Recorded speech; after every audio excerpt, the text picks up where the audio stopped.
done downsizing. Now what? If you are one of the fortunate people that achieve the objective of trying to downsize, you may ask yourself, now what do I do? First, I want to say is downsizing requires a lot of energy. And that's why I recommend that you downsize as early as possible in life. When you are very young, there's almost no way around it. You are caught in the consumerism trap. You want to acquire and experience what it's like to have nice things. And then somewhere as you get older, a light bulb comes on, whether it's middle age, whether it's once you become an empty nester or retirement, you realize that you've acquired a lot of things and they clog your vision, they burden your life, they're exhausting. And the things are keeping you back from actually living a life of freedom and enjoyment and life on your terms. And so many people usually, when they get to retirement age, have the objective or the goal to downsize. The problem with that is as you get older, no matter how well you take care of yourself, your energy levels go down. And what I can tell you from downsizing my life in the middle age of my life, it's very hard. Physically, it's a big toll on you. Mentally, it's a big toll to throw things away. And the older you get, the lower energy you have, and the harder it is to let go of things that have an emotional attachment.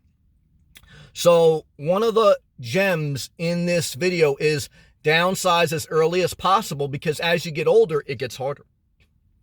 But let's say you achieve the objective, which few people really achieve, to downsize to the level that you want. Some people start to downsize, but maybe they only organize a closet or they throw some stuff out, but they don't really go all the way. I went all the way, guys. I had a house I owned for 15 years. I had some belongings, and I threw basically everything out. I live out of one bag. I live in my car, and I have for 2 years. That is very extreme downsizing and very extreme minimalism. I'm not saying everyone should do that, but I am saying that studies show that 80% of what people own is waste. People only use 20% of their clothes, 20% of their belongings. So even if you don't go extreme as me by eliminating 99% of your belongings, you should eliminate the majority of your belongings. And so let's say you get to that point. What do you do next? Well, to downsize has a couple purposes. The first purpose is to live below your means, which means financially speaking, you want to create a monthly budget where you have more money coming in and less money going out towards expenses. And having belongings and having a bigger house and having a bigger car, that's all part of that. Why is that part of downsizing? Because downsizing is part of living a life of freedom on your terms. And so it's all kind of mixed in there.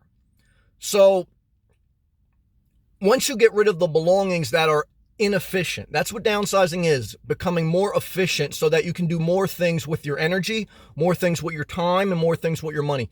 Once you throw everything out, you have to look at next your square footage of your house. Do you rent too big of an apartment? Do you have too big of a house?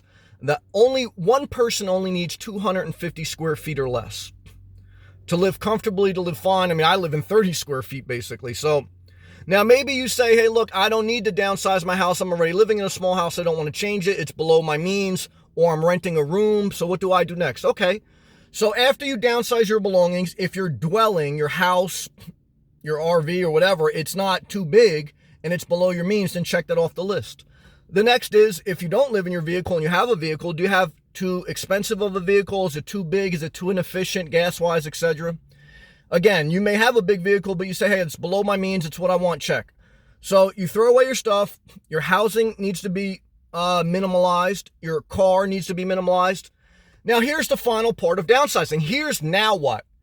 You're done downsizing. You've checked off all those things. You're living below your means. You're living a simple life. You're living efficient.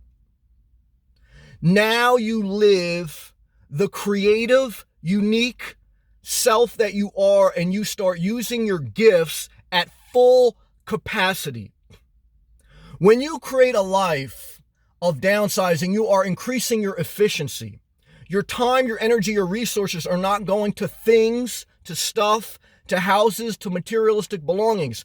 So now you have more energy, you have more time, you have more resources. Now you deploy those resources to your creative gifts, to maybe your ventures. You want to start a business, you want to do some type of thing that's entrepreneur.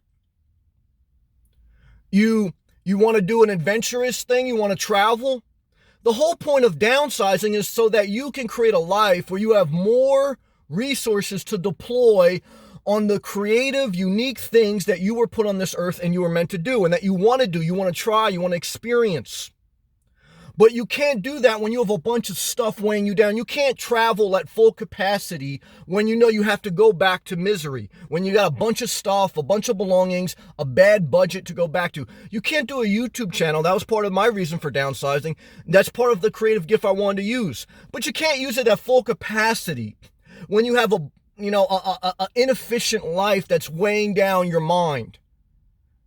And so you can't start a business. Part of the reason you may want to try to a venture, a risky thing, or starting a business is risky, even if it's a hot dog stand or trading stocks. Most businesses fail, so it's risky. So when you are living simply, you're living below your means, you're giving yourself more room for a buffer, okay? Because, when you are not downsized, you're stretching yourself. So if one thing goes wrong, you're going to collapse, right? So when you're living a downsized life, you have a lot of room for buffer, a lot of room to make errors. So you can try a business, you could try something new in life, and you got more room for error, because if you make a mistake, it's not do or die. You're not living stretched, you're not living above your means, you're not living too weighed down. Your mind is freer, you're not worrying about too much stuff. It's proven, the more stuff you have, the more you worry, the more anxiety. So what do you do after you downsize? You start living the life that you have buried under stuff. There's a TV series that was called Hoarders. Hoarding is when you get a bunch of things and you put them in your house and, it just clogs your house. And it was called Hoarding Buried Alive. So once you've digging yourself out of the grave and you have downsized your life, now you start to become alive. And now you put effort into doing a YouTube channel, to doing a business, to traveling. You may want to say, well, look, now I want to go visit family and friends more. Good luck with that. I tried that in the beginning, and I said, you know what? Let me keep working on me. Because you go to visit your friends and family more, your grandkids, whoever, and you're going to say, hey, look, they got their own life. They're still buried alive. See, that's why I think many people really don't want to downsize. I think they like the idea of downsizing, but when you downsize, you have no distractions. You have no excuse on why you can't fulfill your destiny and use your gifts. On the weekends when you're not downsized, you have to work on projects on the house. And many people like working on projects at their house or whatever, or on their car, because it's a distraction from their life.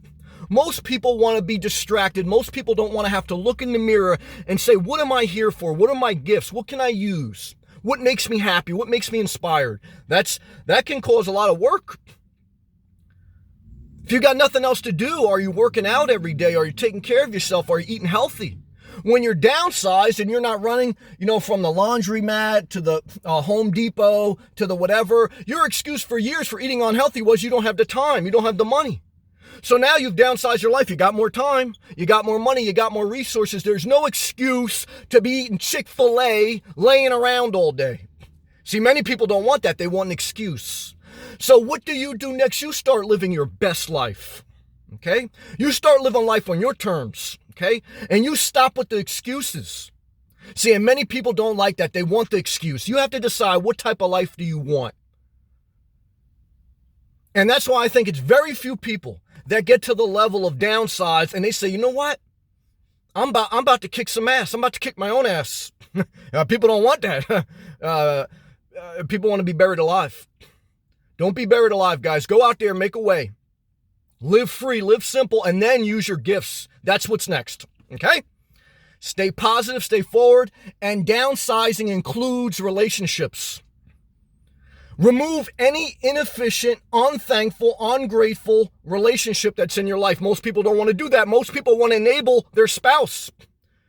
Most people want to enable codependency. Downsize the codependency, guys, and push forward in your life. Peace and love.